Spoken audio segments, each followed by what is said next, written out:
In their exploration into the origins of queer theologies, Linda Schneider and Carolyn Roncolato had this to say, quote, "Queer exposes the instability of all sexual identities, including the heterosexual. It allows for greater fluidity, multiplicity, and change.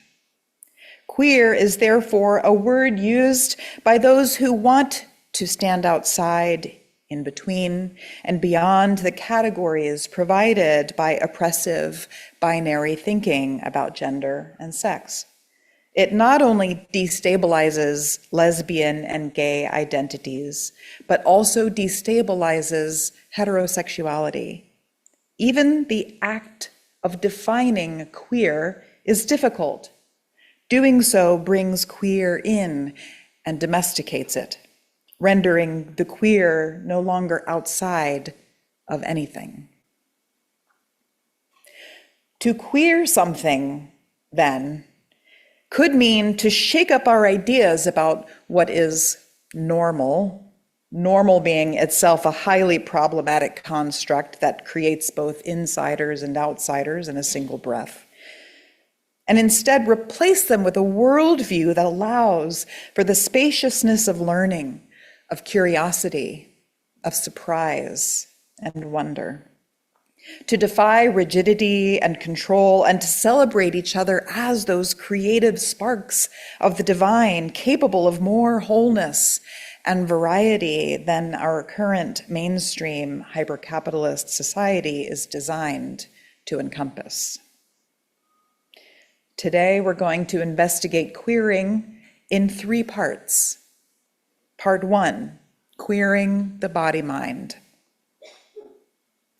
My spiritual director and I sometimes engage with the spiritual elements of my relationship to my own body, namely considering the mysterious maladies and sensitivities of my body that, shall we say, complexify my physical experience. I have tried to have gratitude for my body, and sometimes I succeed. To honor its hard work and to appreciate both its form and its function, its vitality. These gratitudes are sometimes grudging and infrequent, but there is that in me that recognizes that gratitude is preferable to, well, the alternatives. I realized this one day that I had been holding my body to too rigid a set of standards, and in the process, treating it as not me, maybe even not mine. I was treating it as an other. I had let it, my own body, become a stranger to me. We had become estranged, my body and I didn't even know it. In the book Braiding Sweetgrass, Robin Wall Kimmerer offers the pronoun kin, inspired by a Potawatomi knowledge and animism, as an alternative to it. Kin is suitable for all other beings that we might otherwise refer to as it, like turtles or trees or rivers. An it is easy to mistake for a natural resource. An it can be objectified. Try this on for size. Oh, look, they're clear-cutting kin for another cattle farm. The pollution is so bad near the lake that we can't go swimming in kin. Disturbing, yes? Kin as a pronoun queers that objectifying itness. It requires us to hold that all beings are containers of spark, are aspects of the divine all.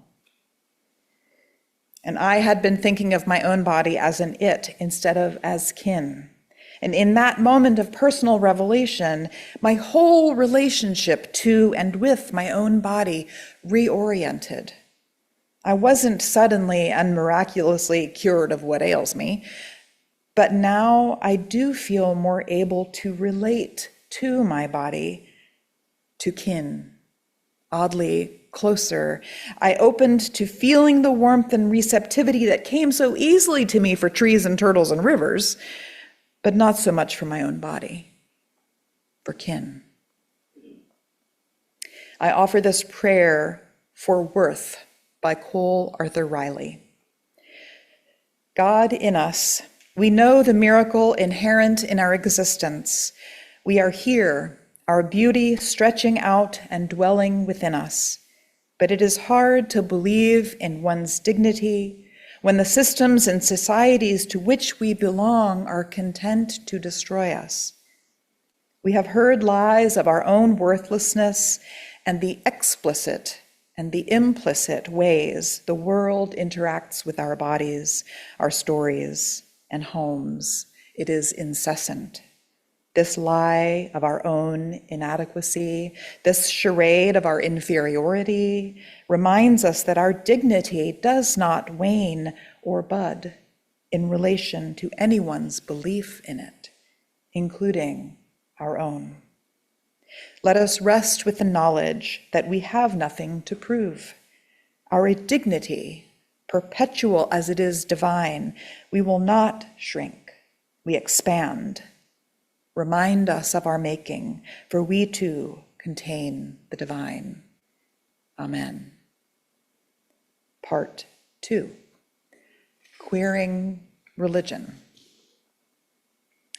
Indigenous American theologian and scholar Vine Deloria Jr. said, "Religion is for people who are afraid of going to hell. Spirituality is for people who have been there." If I'm being generous, I'd like to think that the purpose of religion throughout history, its intention has been to try and help as many people as possible. The problem with trying to help as many people as possible, especially in a world where cultures are speeding up and populations are expanding and the myth of eternal progress reigns, is that the reach starts to be more important than the people. In this, religion as an institution makes itself vulnerable to corruption, vulnerable to the influence of those who would abuse power and authority, whether intentionally or unintentionally. This turns salvation into domination, redemption into a tool of social control. These are ideas worth queering, are they not? Most of the prophets and sages and spiritual rebels throughout history are those that we turn to for wisdom precisely because of their rejection of these abuses. Buddha rejected the sequestered innocence afforded by his wealth and privilege to seek deeper, more painful truths. Jesus was a radical who criticized the systems of a type of Judaism that lived the letter, but not the spirit, of Jewish law. In this and in many other cases, the wisdom of the ages arose from the impetus to queer the way things were. Now, I'm not a Christian, but I am down with some table flipping Jesus, right? Matthew 25:40 from the Christian scriptures and our SVU reads, "Whatever you did for the one of the least of us, you did for me." A spiritually informed religion is one that constantly calls our attention to wholeness for all, even where fear and profit have relied on the creation of an exploitable outgroup and a margin you can push them to. Queering religion, then, has always been about getting back to essentials, recalling impact instead of glossing things over with good intentions, getting uncomfortably honest with the impact of our actions, and not just letting ourselves glide our way into heaven on the strength of our thoughts and prayers.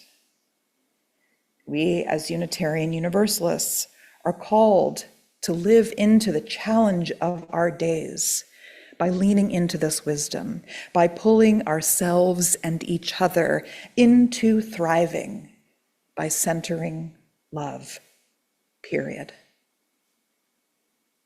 Another prayer from Cole Arthur Riley for a justice system that cannot be trusted. God, awake. We are grateful that your love cannot be separated from truth-telling and justice. For too long, we have known complacency and subjugation masquerading as love. Move us toward communities who are capable of the real thing. Raise up leaders whose spirits can kneel. May all those we've pushed to the margins rise up and receive what has been stolen from them. May the wealthy contend with the utter void in their own interior worlds that causes them to devour resources and people in hopes of satiating an unfathomable greed. And God, reveal yourself as near to the brokenhearted, the suffering, the imprisoned, the stolen, the impoverished, and unloved. Make us agents of true restoration in the entire world, that we would commit ourselves to dismembering the schemes of injustice in which love is never complicit. Amen. Part 3, queering the community. So how do we bring these ideas home? My own ministries rely on the creation of containers to that voracious hunger for power that Cole Arthur Riley mentioned, that insatiable hunger, right? There is no natural predator for that and no upper limit. So what might that container be? It might surprise you, and it's more accessible than you might think. Let me set the stage with a story. A few years ago, I played the role of Joseph in my home congregation's no rehearsal Christmas pageant. Is everyone familiar with the no rehearsal Christmas pageant? The title explains everything, and it's about as chaotic and enjoyable as you could probably imagine. So I volunteered for that part in particular to play Joseph, partly because I adore gender-bending traditional roles. But I was also inspired to do something a little extra that day. Now, after securing the consent in advance of the pageant's director and the minister, I made a little sign that I hid on stage during the production and then held up for all to see during our closing hymn. I, as Joseph, held up a sign that read, "God's Metamor." Now, for those who may not be familiar with that word, metamor is a term from polyamory and ethical non-monogamy circles that gives a name to and therefore defines a relationship between you, we'll say me, and my lover's other lover. For example, if Betty is dating both Farouk and Mira, but Farouk and Mira are not dating each other, then Farouk and Mira are metamors because they're each beloved of Betty, right? Okay. So some metamor relationships are simply friendly. Others are downright mischievous. It's not unusual for metamors, and I've heard stories about those who plot together to plan a surprise birthday party for their shared beloved, or to buy each other gifts of affection and support, to be actual friends who go out for coffee, etc., etc.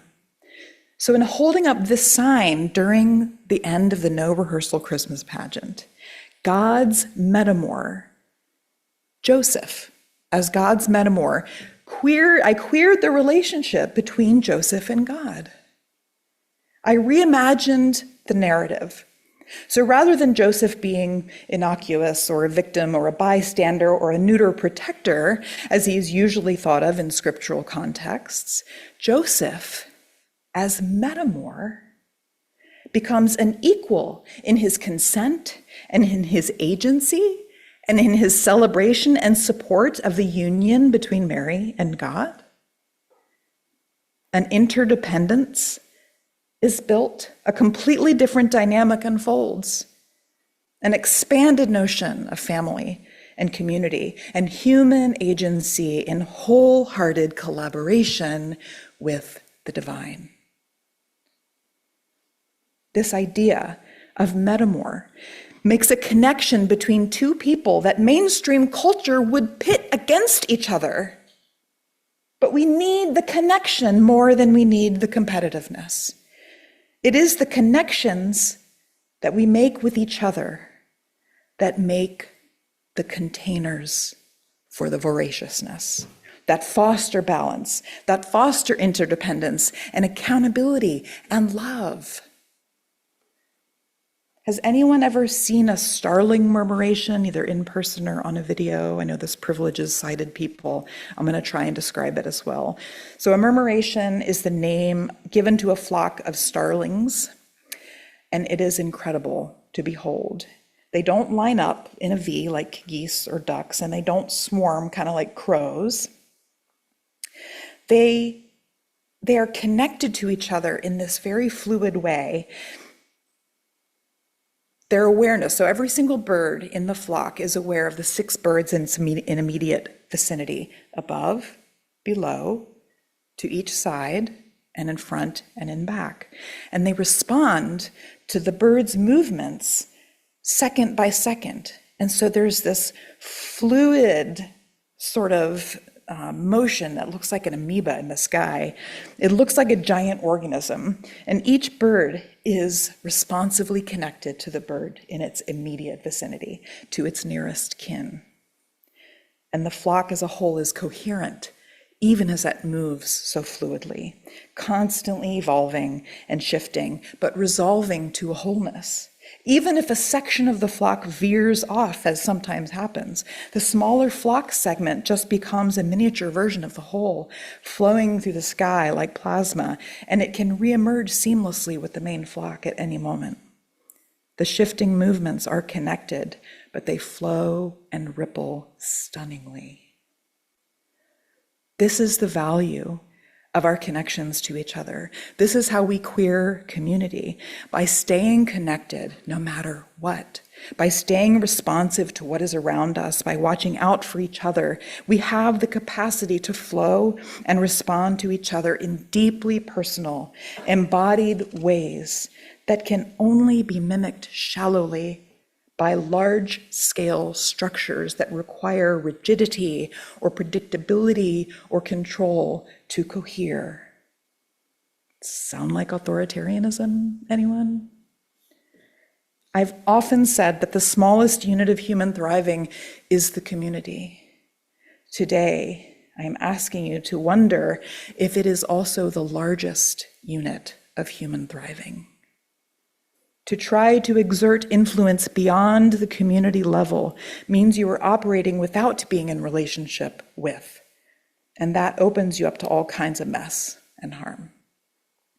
So queering our notion of community, engaging in it more fervently, more reverently, could be the kind of redemption that is accessible to each and every single one of us in each and every connection that we make. Queering religion, then, starts as a highly localized and deeply embodied experience of us in our own bodies, and leads us to a religiosity contained and defined by mindfulness of the personal, and contained by the cultivation and thriving and accountability of a community. I believe this is why the idea and cultural practices of hospitality were so central to communal thriving. The simple acts of hospitality, prioritized and held as absolutely sacred, fostered thriving. I will close with this example from literature. In the ancient Near East, the cultural wisdom was, you had to feed and shelter travelers who came to your door for 3 days before you could be permitted to ask any personal questions of them. The poet Naomi Shihab Nye writes beautifully about this in her poem, Red Brocade, which begins like this. The Arabs used to say, when a stranger appeared at your door, feed him for 3 days before asking who he is. where he's from, where he's headed. That way, he'll have strength enough to answer. Or by then, you'll be such good friends that you don't care. This is the essence of building community, of bending religion to the wisdom of the personal that keeps us safer, that keeps us whole, because we are only ever temporarily strangers. We are all in this together. Blessed becoming to us all.